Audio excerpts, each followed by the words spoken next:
Hello students, welcome back to my YouTube channel NK classes by Kalpana ma'am. एक ऐसा platform जहां आपको mathematical concept काफी डिटेल में समझाए जाते हैं और मैथमेटिक्स रिलेटेड आपकी कोई भी क्वेरी या डाउट्स है तो इस चैनल के थ्रू आप मुझसे पूछ सकते हैं। सो बच्चों, आज जो हम डिस्कस करने जा रहे हैं वो है क्लास 11th का स्ट्रेट लाइन से हम कंटिन्यू करेंगे। मैं अपनी पिछली वीडियो में स्ट्रेट लाइन स्टार्ट कर चुकी थी, इंट्रोडक्शन पार्ट आपको दिया था और आज हम उसी को आगे कंटिन्यू करते हुए एक टॉपिक डिस्कस करेंगे, एंगल बिटवीन टू लाइंस। और उसके बाद हम एक्सरसाइज के क्वेश्चंस देखेंगे कि हमें इन्हें एप्लीकेशन कैसे करनी है, कैसे अप्लाई करना है इन कॉन्सेप्ट्स को क्वेश्चंस में, राइट। उसको आगे बढ़ने से पहले मेरे बच्चों, आप सभी से रिक्वेस्ट है, अगर मेरा चैनल आपको अंडरस्टैंडिंग बिल्डअप करने में हेल्प कर रहा है, आपकी कॉन्सेप्ट क्लैरिटी में हेल्प कर रहा है, तो please and please like and subscribe my YouTube channel NK classes by Kalpana ma'am और इसे मैक्सिमम स्टूडेंट्स तक शेयर कीजिए। ठीक है, तो चलिए बढ़ते हैं आगे। क्लास 11th का स्ट्रेट लाइंस, जैसे मैं आपको बोला कि ये हम डिस्कस करेंगे आज। स्ट्रेट लाइंस के इंट्रोडक्शन पार्ट, उसमें कुछ कॉन्सेप्ट्स मैंने आपके साथ डिस्कस किए थे अपनी पिछली वीडियो में, आज उसी की कंटिन्यूएशन पे हम काम करेंगे। तो पहले देखेंगे आज हम एंगल बिटवीन टू लाइंस, है ना।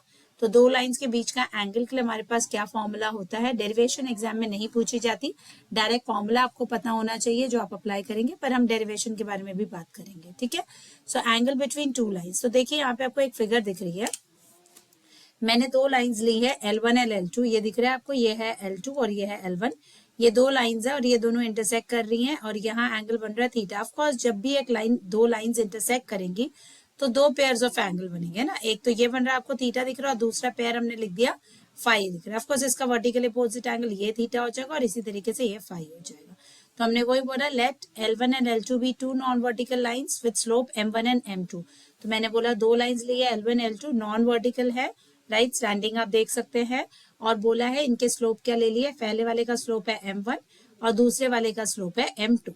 ठीक है, if α1 and α2 are the inclination of the lines L1 and L2 respectively. तो देखिए मैंने बोला ये जो L1 लाइन है ये α1 इंक्लिनेशन बना रही है, मींस पॉजिटिव एक्सिस के साथ जो एंगल बन रहा है, राइट। और सिमिलरली L2 लाइन जो है वो α2 एंगल बना रही है पॉजिटिव एक्स एक्सिस के साथ।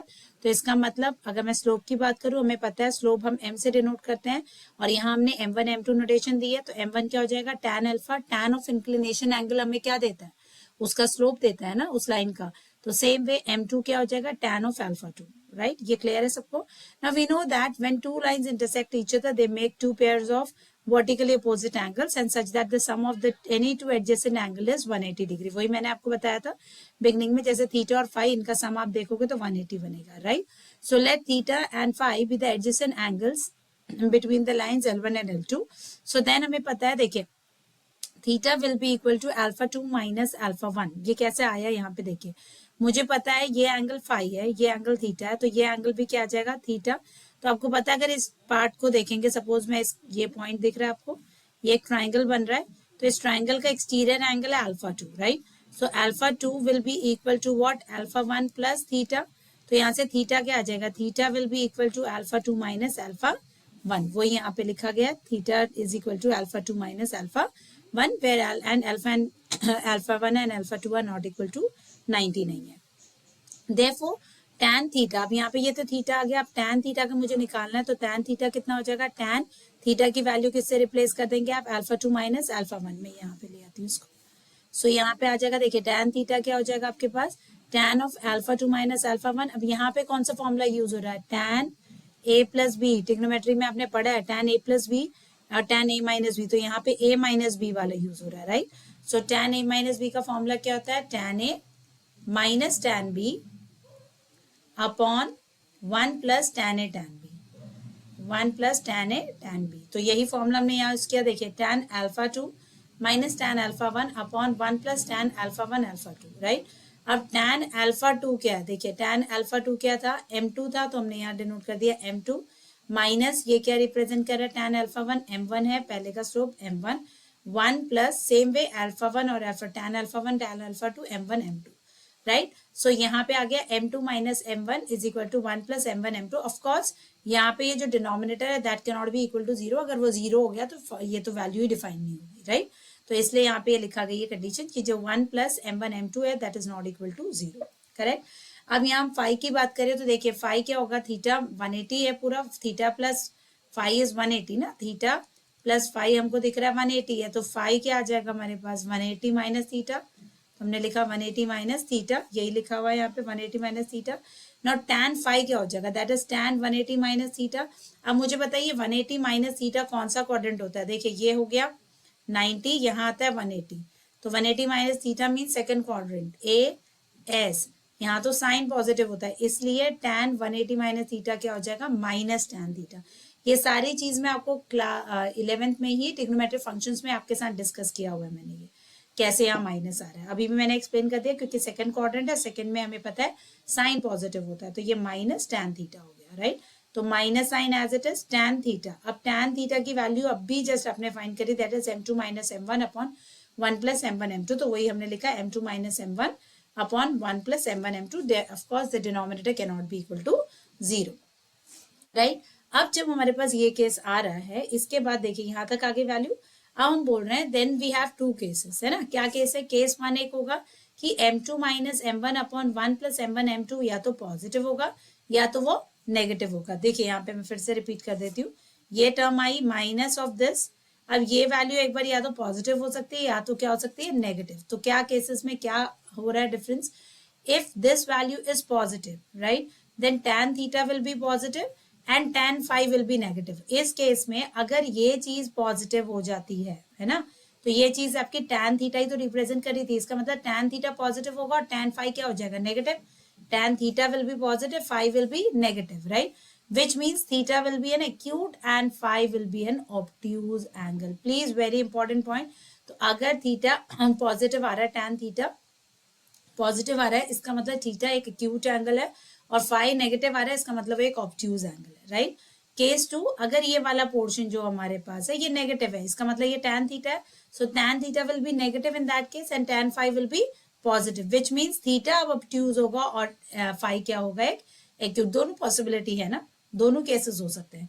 सो thus the acute angle between the lines L1 and L2 with slope M1 M2 respectively, तो फॉर्मूला क्या आ रहा है हमारे पास, tan थीटा जो आएगी वैल्यू, देखिए या तो एक बार नेगेटिव या तो पॉजिटिव होगा, तो यहाँ पे हमने लिखा है tan थीटा क्या होता है मॉडुलस ऑफ, ताकि आपके पास वो क्वांटिटी पॉजिटिव फॉर्म में आ जाए, क्या m2 minus m1 upon 1 plus m1 m2 where this is not equal to 0, that is denominator is not equal to 0, and the obtuse angle say phi can be found by using tan phi कैसे निकालोगे 180 minus theta. I hope so clear है सबको। तो जब भी आपको बोला जाएगा दो लाइंस के बीच का एंगल निकालिए, तो आपको यही फॉर्मूला यूज करना है, that is tan theta is equal to modulus of m2 minus m1 upon 1 plus m1 m2। Clear. तो चले देखिए एक्सरसाइज के क्वेश्चंस कैसे करना है, हम एक्सरसाइज 9.1 देख लेते हैं, राइट। तो पहला क्वेश्चन देखते हैं। पहला क्वेश्चन बोल रहा है draw a quadrilateral in the Cartesian plane whose vertices are -4, 5, 0, 7, 5 and -5, -4 and -2, ठीक है। तो यहाँ पे देखते हैं हम कैसे करेंगे इसको। सबसे पहले इसके लिए तो हमें एक कार्टेशियन प्लेन बनाना पड़ेगा, ठीक है। तो आप एक पॉजिटिव नेगेटिव एक्स एक्सेस ऐसा कुछ बना सकते हैं। ये हो गया x, ये हो गया x डैश, ये हो गया y और ये हो गया y डैश।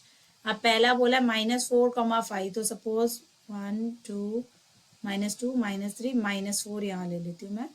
-4 से ऊपर तो नहीं चाहिए कुछ, यहाँ 0 है और यहाँ 7 तक चाहिए हमें, तो 1, 2, 3, 4, 5, 6 और ये 7 ले लेती हूँ यहाँ पे, ठीक है।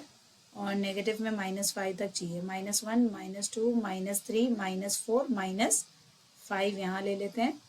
और पॉजिटिव में हमें मैक्सिमम x में कहाँ तक चाहिए, 5 तक चाहिए, सो 1, 2, 3, 4 एंड 5 तक ले लेती हूँ, ठीक है।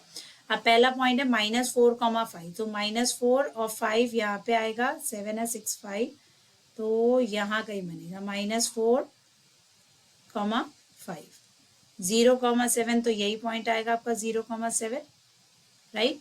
नेक्स्ट है 5, -5, 5, -5 यहाँ आ रहा है, सो 5, -5, और लास्ट है हमारे पास -4, -2, -4, -2 यहाँ कहीं आ रहा है पॉइंट, सो -4, -2।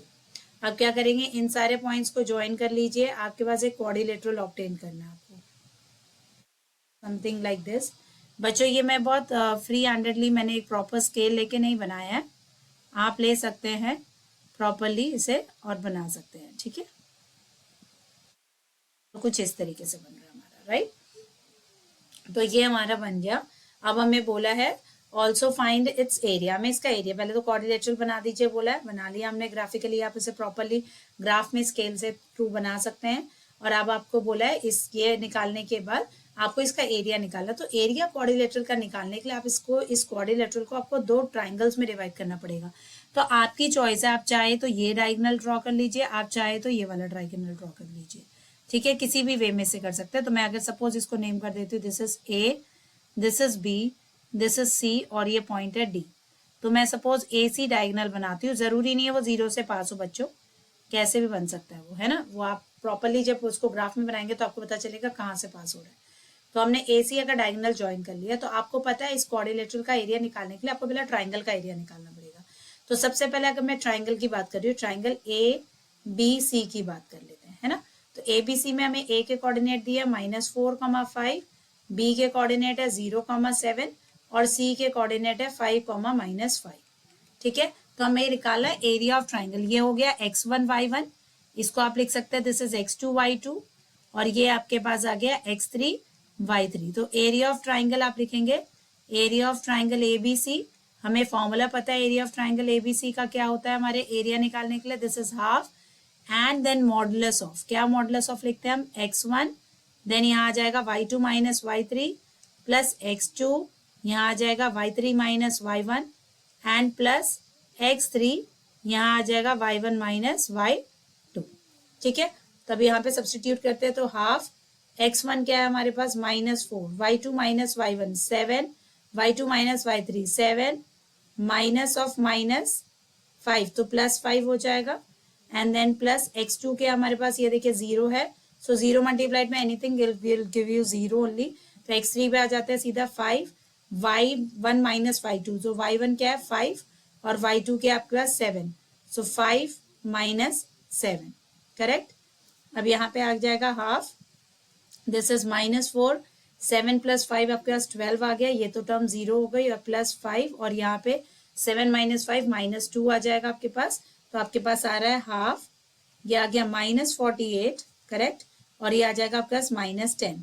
तो बेसिकली आप देखोगे तो आपके पास आ रहा है हाफ ऑफ 58 आ जाएगा। ऑफकोर्स मॉडुलस से बाहर लेंगे तो पॉजिटिव वैल्यू मिलेगी, तो इसको सिंप्लीफाई करेंगे तो कितना आएगा हमारा 29 स्क्वायर यूनिट्स आ गया आपके पास, ठीक है। यूनिट्स जरूर मेंशन कीजिए, स्क्वायर यूनिट्स, ठीक है। तो ये पहला एरिया आ गया आपके पास इस ट्राइंगल का। इसी तरीके से आप ADC का आप एरिया निकाल सकते हैं। तो आप लिखेंगे एरिया, अब हम ट्राइंगल ADC की बात कर रहे हैं, तो A के कोऑर्डिनेट्स लिख लेते हैं, D के कोऑर्डिनेट्स लिख लेते हैं और C के कोऑर्डिनेट्स लिख लेते हैं।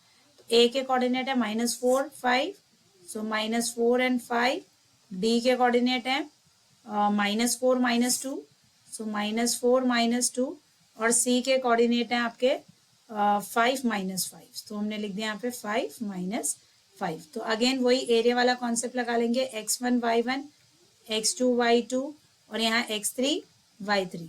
तो आप लिखेंगे एरिया ऑफ ट्राइंगल ADC, अब यहाँ पे हो जाएगा हाफ, पहले क्या आता है x1 क्या है -4, y2 माइनस y3, y2 क्या है -2, minus of minus that is +5, ठीक है। देन प्लस x2 कितना है आपके पास -4, तो चाहे तो आप यहाँ सीधा -4 लिख दीजिए। देन क्या आएगा, x2 है तो y3 माइनस y1, सो -5 -5। देन आपके पास क्या आएगा x3 मीन्स +5 लेना पड़ेगा, और अब आएगा y1 minus y2, so 5 minus of minus will become +2, है ना, ये आ गया। तो यहाँ पे आपके आ जाएगा हाफ, ये आ गया -4, ये कितना हो जाएगा आपके पास 3, यहाँ आ गया -4, ये हो गया -10, और ये +5 और यहाँ आ गया 7। तो इसको सिंप्लीफाई करते हैं, ये आ गया हाफ, ये आ गया आपके पास कितना हो जाएगा -12, ये हो गया -40, और ये कितना आ गया 12। तो यहाँ पे बेसिकली अगर आप देखेंगे 35 मल्टीप्लाई करना है ना, सॉरी माय मिस्टेक, यहाँ 35 आ जाएगा, ये 35, ठीक है। तो इसको सिंप्लीफाई कर लेते हैं, हाफ, ये कितना हो जाएगा आपके पास -52 प्लस 35।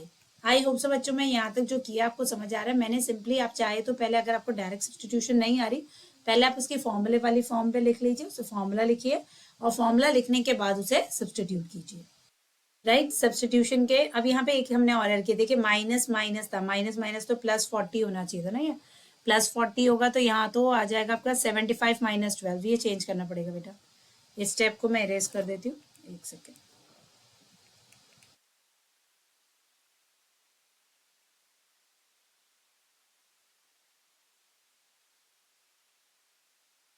इसमें से इरेजर लेके इसको इरेज कर लेते हैं, ये एरर है, प्लीज ध्यान रखिएगा बच्चों, ऐसी गड़बड़ ना हो, ठीक है। एक सेकेंड, पॉइंटर ले लेते हैं। हाँ, तो यहाँ पे आ गया -12 और ये +75, तो यहाँ पे हो जाएगा, सब्ट्रैक्ट करेंगे 63 बन गया ये, तो ये आ गया आपके पास 63 है ना, इंटू 63।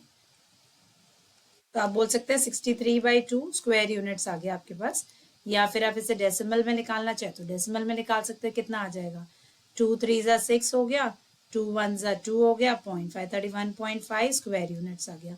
अब आपको पता है पूरे क्वाड्रिलेटरल का area, that is area of quadrilateral ABCD will be equal to area of this previous triangle plus this triangle। तो पहले वाले ट्राइंगल का एरिया कितना आया था, 29, तो आप लिखेंगे 29 प्लस यहाँ कितना आ जाएगा, 31.5, करेक्ट। 29 और 31.5 करेंगे तो ऐड कितना आ जाएगा आपके पास, 0.501 560.5 स्क्वायर यूनिट्स इसका एरिया आ जाएगा। आई होप सो, कैसे किया समझ आ गया, इजी था, ठीक है। देखिए नेक्स्ट क्वेश्चन, चलिए देखते हैं नेक्स्ट क्वेश्चन बच्चों, ठीक है। सेकेंड क्वेश्चन क्या है, the base of an equilateral triangle with side 2A lies along the y axis such that the midpoint of the base is at the origin। तो आपने बनाया एक इक्विलेटरल ट्राइंगल, बोल रहा है बनाना है जिसका बेस जो है वो y एक्सिस के अलॉन्ग है। तो मैं यहाँ बना देती हूँ, ये है मेरा y एक्सिस, है ना, तो इसके अलॉन्ग बेस बना रही हूँ और ये बना रही हूँ एक ट्राइंगल अपना, इक्विलेटरल ट्राइंगल समवॉट हियर, ठीक है।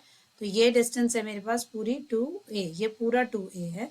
बोले ओरिजिन पे उसका मिड पॉइंट है, तो इसका मतलब ये डिस्टेंस A हो गई, ये डिस्टेंस A हो गई। ऑफ कोर्स ये 2A होगी, ये 2A, क्योंकि ये इक्विलेटरल ट्राइंगल है। हमें बोला इस ट्राइंगल के वर्टिसेस बताने, find the vertices of this triangle. तो क्लियरली बेटा ये पॉइंट क्या हो जाएगा, देखिए ये पॉइंट तो हो जाएगा 0, और ये वाला वर्टेक्स क्या हो जाएगा, इसको मैं A दे देती हूँ नेम, या PQR दे देते हैं, P इसको Q दे देते हैं और इसको R दे देते हैं। तो P के कोऑर्डिनेट तो 0A हो जाएंगे और R के कोऑर्डिनेट हो जाएगा 0, -A, है ना। तो P के कोऑर्डिनेट तो आ गया 0A और R के कोऑर्डिनेट आ गया 0, -A। दो तो कोऑर्डिनेट पता चल गया, अब हमें Q के कोऑर्डिनेट निकालने हैं। तो ऑफ कोर्स ये 90 डिग्री है, पाइथागोरस अप्लाई कर लेते हैं। तो इन ट्राइंगल POQ ले लेते हैं। हमें पता है PQ square is equal to PO square plus OQ square हो जाएगा। OQ निकालना है मुझे, PQ मीन्स 2A का स्क्वायर इज इक्वल टू, ये पाइथागोरस से हो रहा है, आई होप सो सबको पता है ना पाइथागोरस थ्योरम, ठीक है। तो पाइथागोरस थ्योरम में क्या होता है, that is hypotenuse square is equal to, यहाँ पे आ जाएगा परपेंडिकुलर स्क्वायर प्लस आपका बेस स्क्वायर। तो यहाँ पे 2A square is equal to PO क्या है आपका A स्क्वायर, OQ स्क्वायर आपको निकालना है। तो ये आ जाएगा 4A square minus A square is equal to OQ square, ये आ गया 3A square is equal to OQ square. तो यहाँ से आपके पास OQ क्या आ गया, दैट इज √3A आ गया, है ना। अब यहाँ √3A प्लस माइनस आएगा, रूट आप जब निकाल रहे हैं, ऑफकोर्स क्योंकि ये ट्राइंगल जरूरी तो ना, मैंने राइट हैंड साइड बनाया, आप चाहे तो इस ट्राइंगल को इस साइड भी तो कंसिडर कर सकते थे, है ना। तो देखिए P और R के कोऑर्डिनेट तो सेम रहेंगे, पर Q के दो पॉसिबल कोऑर्डिनेट है, एक पॉजिटिव हो जाएगा अगर इधर का बात कर रहे हैं तो √3A, 0 होगा, और इस साइड वाले पॉइंट की बात करेंगे तो -√3A, 0। इसका मतलब देयरफॉर द वर्टिसेस या point coordinate of the vertex Q will be what, +-√3A, 0। या तो पॉजिटिव भी हो सकता है या तो नेगेटिव। तो एक बार आप ट्राइंगल के कोऑर्डिनेट बोल सकते हैं, that is P will be this, R will be this, and इस केस में Q will be √3A, 0।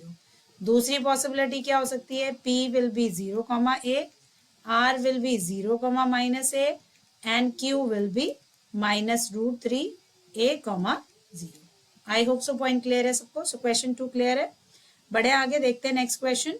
So question number 3, find the distance between the points P x1 y1 x2 y2 when PQ is parallel to y axis। देखिए बहुत बहुत अच्छा question है।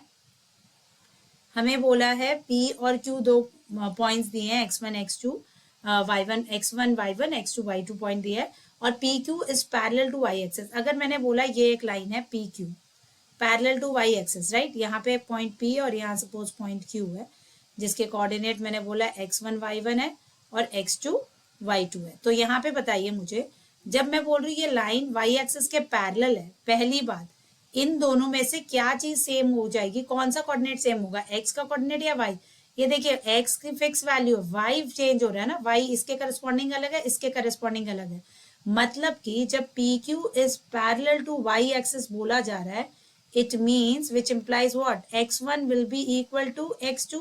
so by distance formula में distance ही तो पूछी है, so PQ का फॉर्मूला क्या होता है, under root x2 minus x1 square plus y2 minus y1 square, correct. तो यहाँ पे आपको क्लियरली पता है x1 और x2 इक्वल है, मतलब ये पोर्शन तो जीरो हो गया, बचा क्या y2 माइनस y1 का स्क्वायर। सो y2 माइनस y1 का स्क्वायर कितना आ जाएगा, under root y2 minus y1 square, right, root cancel हो जाएगा। तो यहाँ पे आपको डिस्टेंस हमेशा एक पॉजिटिव वैल्यू मिलेगी, तो that is modulus of y2 minus y1। अब सेकेंड केस क्या बोला है, अब PQ parallel to x axis है। अब पैरेलल टू x एक्सिस के लिए क्या करें हम, अगर एक लाइन आपने बनाई है, एक्सिस है आपके पास, ये x एक्सिस है आपकी, राइट, इसके पैरेलल एक लाइन है PQ, ये है PQ, राइट। अब बोला है PQ, अब यहाँ देखिए इधर पे y की वैल्यू फिक्स है, दोनों के लिए y तो सेम रहेगा, क्या चेंज हो रहा है, सिर्फ x चेंज हो रहा है, करेक्ट। तो इस केस में जब PQ is parallel to x axis है, बेटा ये 1 मार्क के पॉइंट ऑफ व्यू से अच्छा क्वेश्चन है, पूछा जा सकता है, तो आपको आना चाहिए। So PQ is parallel to x axis बोला तो मतलब y1 is equal to y2 हो गया। तो अब PQ क्या आ जाएगा, PQ को आ जाएगा under root x2 minus x1 square, क्योंकि दूसरा टर्म तो जीरो हो जाएगा, that is modulus of x2 minus x1। Units लिख सकते हैं यहाँ पे क्योंकि आपसे डिस्टेंस पूछी है, यूनिट आपको कोई दी नहीं है तो आप यूनिट्स मेंशन कर दीजिए, ठीक है। मॉडुलस इसलिए लगाए क्योंकि डिस्टेंस आपके पास नेगेटिव नहीं आ सकती, वो पॉजिटिव ही आएगी। बढ़ते हैं नेक्स्ट क्वेश्चन पे। सो फोर्थ क्वेश्चन हमें बोला है find a point on X axis which is equidistance from the point these two points are there, ठीक है। इस टाइप के क्वेश्चंस बेटा आपने 10th क्लास में भी करे हुए हैं, राइट। आपको एक पॉइंट बताना है एक्स एक्सिस पे। सो एक्स एक्सिस पे कोई एक पॉइंट है, सपोज अगर एक्स एक्सिस पे पॉइंट है तो सबसे पहली चीज हमें पता है वो होगा एक्स कॉमा जीरो। कोऑर्डिनेट कुछ इस तरीके से लिख सकते हैं, ए कॉमा जीरो लिख लीजिए, आपकी चॉइस है। अब बोला ये जो पॉइंट है find a point on X axis which is equidistance from these two point. तो हमारे पास कोई दो पॉइंट्स हैं, सपोज यहाँ पे एक पॉइंट है, यहाँ एक पॉइंट है, इन दोनों पॉइंट से ये पॉइंट जो है वो इक्वल डिस्टेंस पे है। बेटा इक्वल डिस्टेंस का मतलब बिल्कुल ये नहीं होता कि जरूर कि वो दोनों पॉइंट्स भी इसी लाइन पे लाई करे, वो लाई भी कर सकता है, अलग भी हो सकते हैं, ठीक है। तो यहाँ पे हमारे एक पॉइंट है, ये है पॉइंट P और ये पॉइंट Q है, ये पॉइंट हम A नेम कर देते हैं सपोज। तो इसके कोऑर्डिनेट है 7,6, इसके कोऑर्डिनेट है 3,4। कैसे करेंगे क्वेश्चन, सो सबसे पहले आप लिखेंगे let the point on X axis be, चाहे तो x,0 या a,0, ये अपने आप में हाफ मार्क किसी के कैरी करेगा एग्जाम में, तो ध्यान रखेंगे, ये जरूर लिखेंगे आप, ठीक है। So point on X axis भी x,0। अब हमें बोला equidistance according to the question PA will be equal to QA, equidistance है तो, ठीक है। तो अब PA square will also be equal to this, क्यों, क्योंकि स्क्वायर रूट आएगा ना फॉर्मूले में, तो मैं स्क्वायर रूट रिमूव करने के लिए डायरेक्टली यही फॉर्म लिख रही हूँ। तो लिखेंगे क्या होगा, x2 minus x1 square plus y2 minus y1 square will be equal to, same way यहाँ पे भी आएगा, अगर आप उसे 3 नेम दे देते हैं, ठीक है। ये सपोज मेरा है x1 y1, ये है x2 y2 और ये दे देती हूँ x3 y3। तो यहाँ पे हो जाएगा आपके पास क्या, x3 माइनस x2 का square plus y3 minus y2 का स्क्वायर, करेक्ट। तो यहाँ पे क्या हो जाएगा x2 माइनस x1, तो ये हो जाएगा देखिए x माइनस x1 क्या है 7 का square, y2 minus y1, y2 तो 0 ही है, माइनस 6 का square is equal to x3 minus x2 that is 3 minus x square and y3 minus y2 that is 4 minus 0 square. So इसको सिंप्लीफाई करेंगे, यहाँ तो a minus b whole square लगेगा, तो a square plus b square minus 2ab, so minus 14x हो जाएगा और यहाँ आ जाएगा 36। यहाँ पे आप करेंगे फिर से a minus B whole square, so a square plus b square minus 2ab plus 16, ठीक है। So this will be x square get cancelled out, right, minus 14x and 6x है यहाँ पे हमारे पास, तो यहाँ पे आप लेकर चले जाएंगे 14x माइनस 6x, यहाँ आपके पास 49 प्लस 36 प्लस 16। ठीक है, आई होप से यहाँ तक हमने क्या किया आपको क्लियर हो गया, राइट। तो अब इसके बाद हमारे पास यहाँ पे क्या आ जाएगा, देखिए ये 16, अच्छा ये 9 रह गया था, 16 प्लस 9 इज 25, तो यहाँ पे आप डाल दीजिए इसे माइनस 25 हो जाएगा ये, तो यहाँ आपका आ गया 60 और यहाँ आ जाएगा 8x, right. So x is equal to 60/8 आ जा रहा है। ऑन रिड्यूसिंग अगर इसको देखेंगे हम तो ये आ जाएगा आपके पास, 4 से रिड्यूस कर लेते हैं, 4 1 4, राइट, 4 5 20 एंड 4 2 8, सो 15/2 आ रहा है हमारे पास। इसका मतलब therefore the point on x axis क्या आ जाएगा आपके पास, दैट विल बी 15/2, 0, तो उसके कोऑर्डिनेट सी हो जाएंगे। आई होप सो बच्चों ये क्लियर हो गया क्वेश्चन कैसे करना है हमें। चलिए देखते हैं नेक्स्ट क्वेश्चन।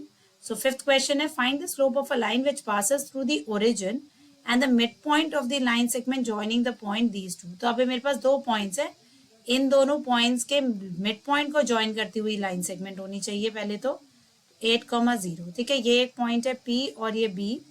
अब इसका मिड पॉइंट है सपोज M, तो पहले मिड पॉइंट आपको आता है निकालना, क्या बोला, फाइंड, आपको इस लाइन का स्लोप फाइंड करना है जो कि ओरिजिन से पास करती है and the mid point of the line segment joining the, और इन दोनों के मिड पॉइंट से, एक तो कंडीशन है इनसे पास करनी चाहिए वो लाइन और ओरिजिन से भी, मतलब ये है वो लाइन सपोज जिसका स्लोप आपको निकालना है, और साथ ही साथ वो किससे पास करनी चाहिए, यहाँ से सपोज मैं बोल रही हूँ ये ओरिजिन है, ओरिजिन से भी पास करे। ठीक है, तो सबसे पहले मैं मिड पॉइंट निकाल लेती हूँ। तो mid point of PB, mid point of PB जो है वो कैसे निकलेगा, पता है ना आपको, x1 plus x2/2, x1 plus x2/2, y1 plus y2/2, ये आपको उसके कोऑर्डिनेट दे देगा। तो यहाँ पे क्या आ जाएगा, 0 प्लस 8/2 और -4 प्लस 0/2, कितना आ जाएगा, देखिए ये हो गया 2, क्योंकि 4 सॉरी ये 4 हो जाएगा, है ना, क्योंकि 8/2 4 हो जाएगा, और यहाँ पे -2, तो -4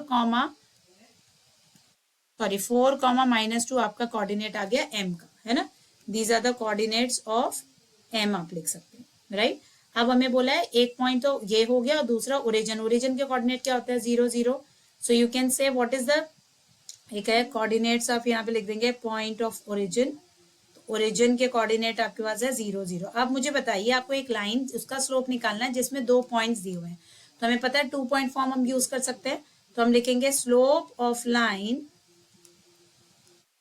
और स्लोप ऑफ रिक्वायर्ड लाइन आप लिख दीजिए better, will be what, slope कैसे निकाला जाता है, that is y2 minus y1 upon x2 minus x1, है ना, दो पॉइंट होते हैं तो इसी तरीके से निकाला जाएगा। तो यहाँ 4 - 0 -2 पहले y2 लेना है, तो -2 - 0 अपॉन 4 - 0, तो यहाँ पे आपके आ जाएगा -1/2। इसका मतलब जो स्लोप है उस लाइन का स्लोप, रिक्वायर्ड लाइन जो है जो ओरिजिन से पास कर रही है, देयरफॉर आप लिख देंगे पूरा statement, that is the line which passes through origin and the mid point of the line PB is equal to -1/2। उसका स्लोप कितना आ रहा है हमारे पास, -1/2। आई होप सो बात समझ आ गई बेटा। क्वेश्चन को थोड़ा भी अगर पिक्चर बना के देखेंगे तो क्लैरिटी ज्यादा होगी आपको और आप क्वेश्चन इजीली कर पाएंगे, है ना, कैसे करना है, राइट। अब नेक्स्ट देखें एक बार क्वेश्चन को, अगला क्वेश्चन क्या है हमारे पास। सो क्वेश्चन नंबर 7 हमें बोला है, find the slope of a line which makes an angle of 30 degree with positive direction of y axis measured anti clockwise. तो अगर मैं इसकी फिगर बनाने की कोशिश करती हूँ तो मेरी फिगर है जो हमें बोला है, एक ऐसी फाइंड हमें करना है एक ऐसी लाइन का स्लोप जो कि 30 डिग्री बना रही positive direction of x axis के साथ। ठीक है, तो ये है पॉजिटिव डायरेक्शन y एक्सिस के साथ, ये है आपकी y एक्सिस, देखिए ये है y एक्सिस, तो यहाँ बन रहा है positive direction of y axis के साथ 30 डिग्री। अगर यहाँ 30 बन रहा है बच्चों, तो ये देखिए बहुत सिंपल सा लॉजिक, मुझे बताइए 90 है, ये एंगल 30 हो जाएगा, तो यहाँ वाला एंगल जो एक्सटीरियर होगा दैट विल बी व्हाट, 30 + 90 कितना आ जाएगा, 120 डिग्रीज। आई होप सो सबको बात समझ आ रही है। पिक्चर आप ड्रॉ करेंगे तभी आपको समझ आएगा। क्या बोला है, स्लोप फाइंड करना है जिसका एंगल 30 डिग्री बन रहा है उस लाइन का, positive direction of y axis measured anti clockwise. तो एंटी क्लॉकवाइज हमने मेजर किया है, तो ये 30 डिग्री है, तो ऑफकोर्स ये 30 होगा, ये 90 है, तो पॉजिटिव x एक्सिस के साथ क्या होगा, 120। अब मैं पॉजिटिव एक्स एक्सिस के साथ क्यों निकाल रही हूँ, क्योंकि मुझसे स्लोप पूछा गया है और मुझे पता है स्लोप ऑफ अ लाइन क्या होता है, दैट इज एम। एम को कैसे डिनोट करते हैं, टैन ऑफ थीटा। उसके लिए मुझे थीटा पता होना चाहिए, तो थीटा कितना आया मेरा 120 डिग्री आया, राइट। तो अब इस लाइन का स्लोप क्या हो जाएगा, tan of 120 degrees, right. Tan of 120 degree को मैं क्या लिख सकती हूँ, दैट इज टैन 180 माइनस 60 लिख सकती हूँ, बिल्कुल लिख सकती हूँ ना, 180 माइनस 60।